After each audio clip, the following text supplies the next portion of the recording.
अस्सलाम वालेकुम, मैं हूं शाहिद हुसैन। आप मेरा यूट्यूब चैनल देख रहे हैं। आज की जो कराची से ख़ासतौर पर बड़ी और अहम खबरें हैं वो आपके सामने रखनी है। एक तो ये है कि सुप्रीम कोर्ट ऑफ पाकिस्तान का जो रोस्टर है वो नया जारी हुआ है, जिसमें चीफ जस्टिस ऑफ पाकिस्तान जो है वो 3 रुकनी बेंच की सरबराही में कराची में 14 जून से 18 जून तक अहम केसेस की समाअत करेंगे। क्या क्या केसेस की समाअत, कौन कौन से केसेस की समाअत मुतवक्के है, उसकी तफसीलात आपके सामने रखनी है। इसके अलावा कैपिटल टीवी के मालिक को आज नैब ने गिरफ्तार किया, इतलात आई थी सुबह, और उसके बाद जब मैंने इन्वेस्टिगेट किया मामला को तो उसमें इंतहाई अहम और इंतहाई आप कहते हैं ना कि होश उड़ा देने वाली तो नहीं, कान खड़े करने वाली कुछ तफसीलात थी ऐसी जो आप सुनेंगे तो ख़ुद भी हैरान हो जाएंगे। और उसके बाद फिर अनीस एडवोकेट, जिनका ताल्लुक़ एमक्यूएम से बताया जाता है, साबिक रहनुमा एमक्यूएम के रहे हैं और काफ़ी नामी गिरामी और इंतहाई फैसला साज जो ओहदे थे एमक्यूएम के, उस पर वो कायम रहे हैं। अब वो बुरी तरह फंस चुके हैं। उसकी क्या तफसीलात है वो आपके सामने रखनी है। इसके अलावा एक और ख़बर है, वो ये है कि जो बहरिया टाउन पर हमला हुआ था, हमले के मज़ीद मुकदमा 6 दर्ज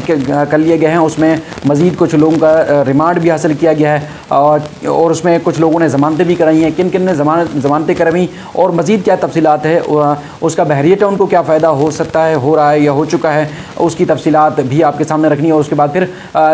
जो सिंध की कौम परस्त जमातें हैं उसमें कितना गम और गुस्सा पाया जाता है उनके लीडरान की गिरफ्तारी के बाद, वो तफसीलात भी आपके सामने रखनी है। तो सबसे पहले तो मैं आपको बताऊँगा कि chief justice of Pakistan justice Gulzar Ahmed, justice Ijazul Hasan और जस्टिस काजी अमीन साहब, 3 रुकनी बेंच जो है वो कराची में अहम केसेस की समाअत करेगा। रोस्टर जारी हुआ था गुज़श्ता रोज़, जिसमें जो है वो कराची के मसाइल और कराची के मामलात के मुतालिक जो मफाद आमा के केसेस हैं बताया गया है कि वो सुने जाएंगे। वफाकी हुकूमत, सूबाई हुकूमत और जो दीगर मुतल्लिका डिपार्टमेंट्स हैं, महकमे हैं, उनको नोटिस जारी किए गए हैं। काफ़ी सारे केसेस ऐसे हैं जिन पे अमल दरामद करने के लिए अदालत ने रिपोर्ट तलब की थी, वो उनमें क्या पेशरफ्त हो चुकी है वो रिपोर्ट्स पेश की जाएंगी। और उसके बाद फिर दूसरा बेंच है जस्टिस मकबूल बाकर और जस्टिस सजाद अली शाह साहब का, वो भी कराची से मुताल्लिक जो मसाइल हैं उनके केसेस की समाअत सुनेंगे। और उसके बाद फिर काफ़ी जो सिंध में सुप्रीम कोर्ट रजिस्ट्री में जो केसेस पेंडिंग है उनको निपटाए जाने का इम्कान है। और चूँकि अक्सर सोशल मीडिया पर भी आप देखते हैं, कई दफ़ा मैं वीडियो में वजाहत कर चुका हूँ कि अदालतें जब छुट्टियों का रोस्टर जारी होता है तो अदालतें तब भी बंद नहीं होती। कुछ जजेस को 10 दिन के लिए, 15 दिन के लिए भेजा जाता है, उसके बाद फिर बारी बारी जजेस जो छुट्टियों पर जाते हैं, लेकिन अमूमी तौर पर अदालतें बंद नहीं होती, काम कर रही होती हैं। हालांकि इन दिनों में आपने देखा होगा कि गुज़श्ता कुछ दिनों की निस्बत ज़्यादा केसेस सुप्रीम कोर्ट से रिपोर्ट हुए हैं मीडिया पर, लाहौर हाई कोर्ट, इस्लामाबाद, और इसके अलावा आप कराची से भी जो मुख्तलिफ अदालतों की खबरें हैं वो TV पर देखते भी रहते हैं। इसके अलावा एक और बड़ी और अहम और दिलचस्प खबर है, वो ये है कि कोई भी मनसूबा मफाद आमा का हो, आवाम को एंटरटेन करने का मामला हो या कोई भी, तो जो लुटेरे हैं या लूट खसूट करने वाले हैं वो पहले अपना मफाद देखने, मफाद उनसे क्या कहाँ से हासिल किया जा सकता है, तो वो उसमें पंजे ना सिर्फ गाड़ते हैं बल्कि गहरी नज़र लगा के बैठे होते हैं। और उसके बाद फिर वो इस ताड़ में होते हैं, इस जगह पर उनकी नज़रें होती हैं कि कोई मनसूबे का ऐलान हो, उसके बाद फिर हम ज़ाती तौर पर अपने मफाद के लिए क्या कुछ कर सकते हैं, तो वो जो है कोशिश करते हैं। सिंध फेस्टिवल सबको याद होगा, बिलावल भुट्टो साहब का डांस, और उसके बाद फिर मेंजो दाड़ो में जो तकरीब हुई थी वो सबको याद होगी। ये 2014 में पीपल्स पार्टी की हुकूमत में मुनक़िद हुआ था। उसके बाद नैब ने सोर्स रिपोर्ट के ऊपर जो है वो कार्रवाई शुरू की थी। उसके बाद कैपिटल TV के जो तकरीबन बताया जाता है कि मजमूई तौर पर 39 करोड़ रुपए से ज़ायद की करप्शन है, जिसमें ख़ास तौर पर इस तरह जो मेरे सोर्सेज हैं उनकी जानिब से बताया गया है कि जैसे कैपिटल TV के मालिक ने फ्रंट के तौर पर डमी कॉन्ट्रैक्टर ठेकेदार खड़े किए, और उसके बाद फिर ज़ाहरी तौर पर कागज़ों में ये शो किया गया कि उन ठेकेदारों को पैसा जा रहा है, लेकिन मजमूई तौर पर वो पैसा उनकी अपनी जेब में जा रहा था, और इस तरह उन्होंने चूना लगाया। इस जो रेफरेंस था, इस रेफरेंस में इब्तदाई तौर पर जो हमें बताया गया था, जो कुछ तफसीलात सोर्स रिपोर्ट से सामने आई थी, उसमें बताया गया था कि पीपल्स पार्टी की जो रहनुमा है फरियाल तालपुर साहिबा, उनके ऊपर भी इल्ज़ामात है, उनके ऊपर भी नैब तहकीकात कर रहा था, लेकिन वो मामला अब दब चुका है। कुछ और चीज़ें जिसमें सामने आई, और उसमें नैब ने जो इंक्वायरी शुरू की थी 2018 में, और उसमें जो सेक्रेटरी, साबिक सेक्रेटरी कल्चर हैं साकिब अहमद सुमरो साहब, साबिक सेक्रेटरी ख़जाना सैयद हसन नकवी साहब, और उसके अलावा जो साबिक DG कल्चर मंजूर अहमद कनासरो, साबिक सेक्रेटरी इतलात जुल्फ़िकार शहलवानी साहब और दीगर के ख़िलाफ़ जो है वो रेफरेंस इंक्वायरी नैब ने शुरू की थी, और उसके बाद फिर ये जो दीगर जो मुलजमान हैं उसमें आफ्ताब अहमद सुमरो का भी नाम था, जो कि प्राइवेट शख्सियत हैं। इनको गुज़श्ता रोज़ पता चला कि कराची से नैब ने गिरफ़्तार किया, और आज कराची के एहतसाब अदालत से इनका 7 दिन का जो रिमांड है वो हासिल किया गया। लेकिन जो दिलचस्प और ख़ास खबर है वो है कैपिटल टीवी के मालिक जो बासित साहब हैं, उनके ऊपर जो है वो उनको नैब ने गुज़श्ता रोज़ कराची की टीम ने इस्लामाबाद ज़राया का कहना था कि छापा मारा। उसके बाद बताया गया था, जो हमारे सोर्सेज हैं, उस नैब के जो चेयरमैन नैब जावेद इकबाल साहब, उन्होंने वारंट गिरफ्तारी जारी किए थे 7 जून को, और उसके बाद फिर गिरफ्तारी का हुक्म दिया गया था। नैब ने जब रात में उनको गिरफ्तार किया तो उसके बाद फिर नागुज़ीर वजूहात पर पुरअसरार तौर पर हमारे सोर्सेज बताते हैं कि उनको जो है वो रिहा कर दिया गया है, किसी अदालती फोरम पर पेश नहीं किया गया। और सुबह के औकात में कुछ इस तरह की खबरें भी सामने आ रही थी कि उन्होंने 50 लाख रुपए की प्ली बार्गेन कर ली है या उन्होंने दरख्वास्त दी है, लेकिन उसके बाद फिर वो खबर भी दब गई। मैंने बड़ी कोशिश की कि किसी तरीके से सोर्स से पता चल सके, लेकिन वो बात कंफर्म नहीं हो सकी कि उन्होंने प्ली बार्गेन की है या नहीं की। लेकिन कुछ तासुर दिया जा रहा है, जो तासुर मिल रहा है कि नैब ने बाकायदा तौर पर गिरफ़्तार किया, बाकायदा तौर पर यहाँ इतलात आपने मुख्तलिफ टीवी चैनल्स पर भी देखी होंगी। मुझे लगता नहीं है कि ये टीवी चैनल्स ने भी चलाया होगा, लेकिन ट्विटर पर, सोशल मीडिया पर, मुख्तलिफ वेबसाइट्स पर भी ये खबर नशर हुई, और उसके बाद फिर पता चला कि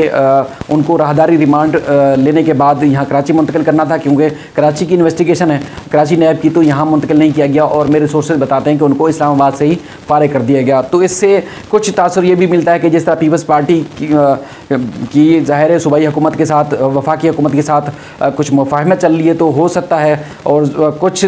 तासुर ये भी मिल रहा है कि वही वाली जो ताकतें हैं जो इनकी आपस में वफाकी हुकूमत और सूबाई हुकूमत की या पीपल्स पार्टी की हुकूमत की जो मुफाहमत करा रहे हैं, तो उन्होंने ही आड़े में आकर आगे रुकावट बनकर उनको नैब से रिहा करवा दिया। और जो वारंट गिरफ्तारी जारी किए गए थे वो वारंट चेयरमैन नैब ने खुद ही मुअत्तल कर दिए। आप अंदाज़ा लगाइए कि कितनी बड़ी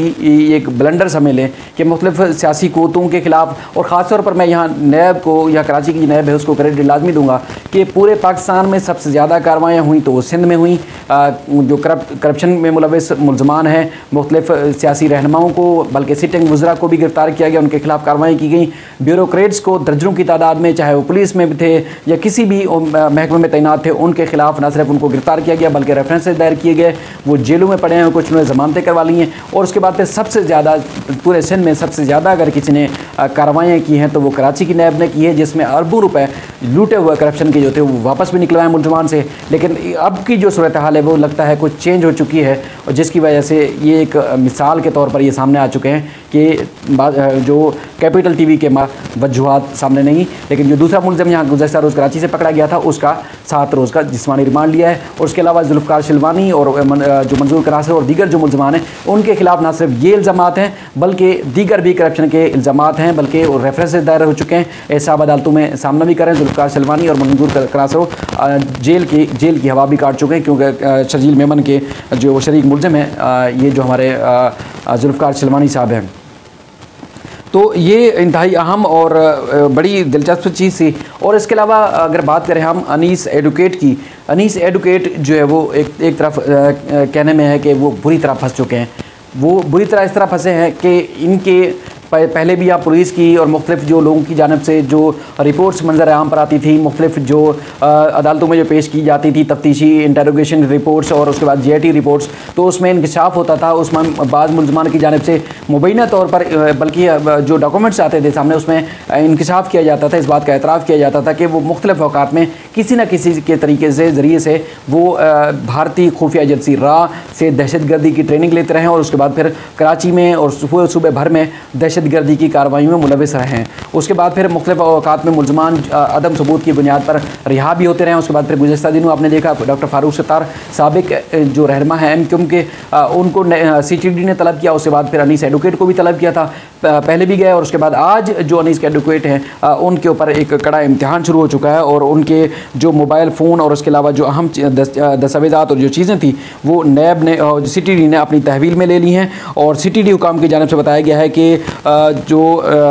अनीस एडवोकेट साहब हैं वो पेश हुए थे। और उसके बाद फिर इनके जो MQM लंदन के जो दहशतगर्द गिरोह है उनका कहना है कि भारत से उन्होंने तरबियत ली। इस मुतालिक जो है अनीस एडवोकेट साहब से सवालात किए गए थे, लेकिन उसका वो जवाब नहीं दे सके, जिस पर अनीस एडवोकेट का मोबाइल फ़ोन और उनका जो पासपोर्ट है वो जब्त कर लिया गया है और मोबाइल फ़ोन का जो है वो फोरेंसिक कराया जाएगा और उसके अलावा जो इनका शनाख्ती कार्ड है वो भी ब्लॉक किया जाएगा। या उसके बाद फिर अगर अनीस एडवोकेट शहर छोड़ते हैं या छोड़ने की कोशिश करते हैं तो इनका जो है इनको जो है मफरूर तस्वर किया जाएगा, यानी कि वो इश्तिहारी और मफरूर होंगे। उसके बाद फिर उनकी गिरफ्तारी की कोशिश की जा सकती है। लेकिन जो अब तक की तफ्तीश हुई है, अनीस एडवोकेट को अब तक गिरफ्तार नहीं किया गया, लेकिन इनके ऊपर भी संगीन नोयत के इल्ज़ामात हैं। और हैदराबाद से जो गिरफ्तार मुलज़मान थे उन्होंने निशानदेही की थी, जिसके ऊपर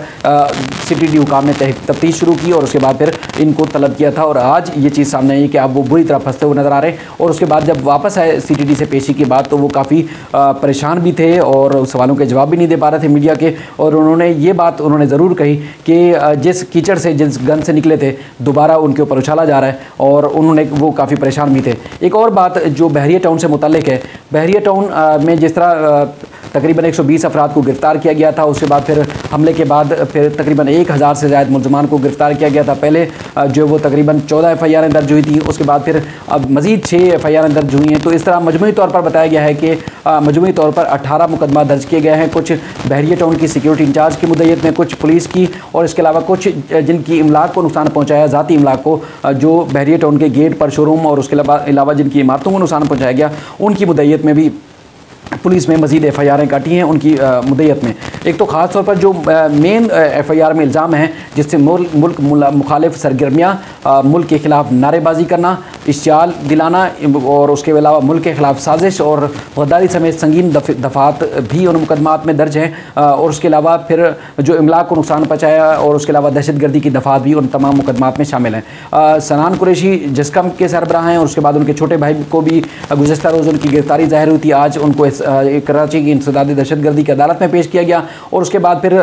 3 से 4 मुल्ज़मान ने बाकायदा तौर पर आज सिंध हाई कोर्ट से गिरफ्तारी से बचने के लिए ज़मानत भी हासिल कर ली है। अदालत ने उनको 7 रोज़ में कहा है कि आप जो है वो ATC में सरेंडर करें, ATC में पेश हों। और वो भी कौम परस्त जो जमात हैं उनके रहनुमा बताए जाते हैं। और उसके बाद फिर जो लोग गिरफ्तार हुए हैं उनके ऊपर जो अब तहकीकात हो रही है वो भी काफ़ी संगीन नोयत की है। 120 अफराद को अदालत ने अदालती रिमांड पर जेल भेजा। बाकी जो जस्कम के रहनुमा सनान कुरैशी और उसके बाद फिर उनके भाई को 2 रोज़ा जिस्मानी रिमांड पर पुलिस के हवाले किया गया है। लेकिन जिस तरह आप देखते थे कि कराची में दहशतगर्दी होती थी, मुख्तलिफ जो अस्करी विंग थे मुख्तलिफ सियासी जमातों को, उनको हमारे इदारों ने ख़त्म किया, चाहे वो लियारी गैंगवार हो या दीगर जमातों के जो जिनकी सुप्रीम कोर्ट में भी निशानदेही हुई थी। अब सोर्सेज कहते हैं कि अब जो दीगर जो गिरोह हैं ऐसे जो पाकिस्तान के मुखालिफ, पाकिस्तान के ख़िलाफ़ काम कर रहे हैं, उनके ख़िलाफ़ भी ना सिर्फ उनके ऊपर कड़ी नज़र रखी जा रही थी बल्कि उनके ख़ात्मे के लिए भी जो वो कोशिश की जा रही है, बल्कि भरपूर तरीके से अब उसको उनसे निमटा भी जाएगा, उनका ख़ात्मा किया जाएगा। तो ये बताया जाता है कि जो मुल्ज़मान जिन्होंने बहरिया टाउन पर हमला किया, तो जो तरीक़ाकार था वहाँ चूँकि पुलिस भी मौजूद थी, उनके इंटेलिजेंस के लोग भी मौजूद होंगे उस सारे जलसे में और उस तरह जो एहतजाज और धरना था। तो अब बताया जाता है कि अगर जो मुल्क मुखालिफ सरगर्मियों मुलव्वस था या इस एहतजाज की आड़ में जिन्होंने आके वहाँ सरगर्मियाँ की, उनके ख़िलाफ़ भी जो है वो सख्त कार्रवाई की जाएगी। ये इस तरह की चीज़ थी। उसके बाद फिर ख़ास तौर पर इस सारे सीन का जो हमले का और उसके बाद फिर जो इमलाक को नुकसान पहुँचाया उसका ख़ास तौर पर बहरिया टाउन को फ़ायदा होता नज़र आ रहा है, क्योंकि बहरिया टाउन ने मुख्तलिफ नैब के जो मलिक रियाज साहब है या उनके दामाद या उनके बेटे दीगर के ख़िलाफ़ जो कार्रवाई हो रही हैं, तो वो रेफरेंस से बचने के लिए, गिरफ्तारी से बचने के लिए प्ली बार्गेन भी कर रहे हैं और नैब को लूटी हुई रकम या जितनी उनके ऊपर करप्शन का इल्ज़ाम है वो वापस भी कर रहे हैं। तो उसके बाद फिर उन जो जुर्माने हैं या उसके बाद फिर जो रकम लौटाई जानी है उससे बचने के लिए अब इससे फ़ायदा लिया जा सकता है कि उनकी इमलाक को नुकसान पहुँचाया, उनके मनसूबे को नुकसान पहुँचाया। इब्तदाई तौर पर बहरिया के जो प्रोजेक्ट्स हैं उस पर उनकी जो डिमांड है वो कम हो सकती है, लेकिन बहरिया टाउन मुख्तलिफ फोरम पर जाकर इसका फ़ायदा भी लेता रहेगा। लेकिन अगर कोई अक्लमंद लोग होंगे इस मामले में तहकीकात करेंगे, चाहे नैब हो, FIA या दीगर इदारे, तो उसका चूँकि ये प्राइवेट मुद्दत में भी मुकदमा दर्ज हुए हैं तो इसका फ़ायदा मलिक रियाज नहीं उठा सकते, ना उठाना चाहिए, क्योंकि प्राइवेट दीगर जो लोग थे जिनके प्रोजेक्ट्स हैं उनको नुकसान पहुँचा है जलाओ घिराव का और उसके अलावा जो नुकसान हुआ है इमलाक को। तो मलिक रियाज उसका फ़ायदा नहीं उठा सकते, बल्कि मुतासिरीन कुछ और हैं और उनको ही भी इसका बेनिफिट जाना चाहिए या उनको ही इस मामले में सामने आना चाहिए। ये अहम तरीन चीज़ें थी और बहुत सारी खबरें ऐसी होती जो मैं यूट्यूब चैनल से भी के ज़रिए भी नहीं बता सकता, बाज़ दफ़ा मजबूरी सामने आती है, क्योंकि मुख्तलिफ लोगों के ख़िलाफ़ जो शवाहिद जो चीज़ें सामने आती हैं, बातें सामने आती हैं, मुख्तलिफ टीवी चैनल्स पर सेंसर होकर चलती हैं। यूट्यूब पर भी मैं जितना हो सकता है अपने सोर्सेज को भी बचाते हुए, ख़ुद को भी महफूज रखते हुए कोशिश करता हूँ जितना शफाफ तरीके से बता सकूँ वो चीज़ें बताता हूँ, और किसी की सियासी जमात, किसी के नफ़े या नुकसान के लिए नहीं, जो हक़ाइक़ होते हैं, जो अदालतों में सामने आते हैं, या जो